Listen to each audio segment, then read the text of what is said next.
नमस्कार. आपल्या सगळ्यांचे महाराष्ट्र सोशल न्यूज चॅनलमध्ये हार्दिक स्वागत. चला वळूया तर एका नवीन बातमीकडे. आजची बातमी. धुळे शहरातील शाळा व महाविद्यालयातील पिण्याच्या पाण्याच्या टाक्या अस्वच्छ असून विद्यार्थ्यांच्या आरोग्याला धोका निर्माण झाला आहे.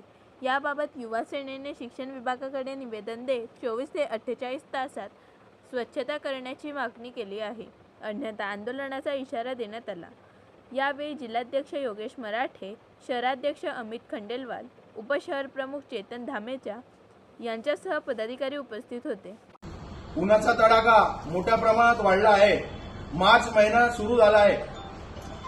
ऊन हे 40 अंशावर जाऊन टेपले आहे. आम्ही युवा सेना काही शाळा व महाविद्यालयांमध्ये गेलो असता तिथे विद्यार्थ्यांना पाण्याची गरज भासत असते. कारण ऊन खूप मोठ्या प्रमाणात वाढले आहे, तर विद्यार्थ्यांना पाण्याची नितांत गरज आहे.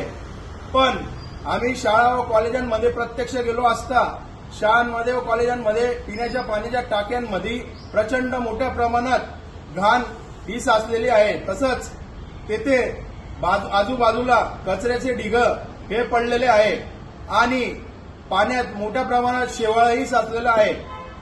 तरी आम्ही आज रोजी शिक्षणाधिकारी मनीष पवार साहेब यांना निवेदन देऊन सांगितले आहे की आपण येत्या 2 ते 3 दिवसात या पाण्याच्या टाक्या स्वच्छ करून येथे आरओ प्युरिफायर लावावे आणि मुलांना येत्या पुढच्या महिन्यातील मुलांच्या परीक्षा आहे आणि उन्हाचा तडाखा हा पुन्हा पुढच्या महिन्यात वाढणार आहे. तर आपण आधीच या सर्व गोष्टी म्हणजे पाण्याच्या टाक्या स्वच्छ साफसफाई करून येत्या 2 दिवसात आपण हे सर्व काम करून घेणे.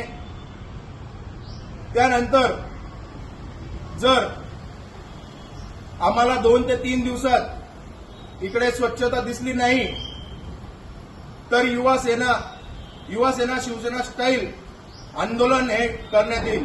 बातमी आवडल्यास चॅनलला लाईक व सबस्क्राईब करा व दररोज अशा नवनवीन बातम्या पाहण्यासाठी चॅनलला फॉलो करा. धन्यवाद.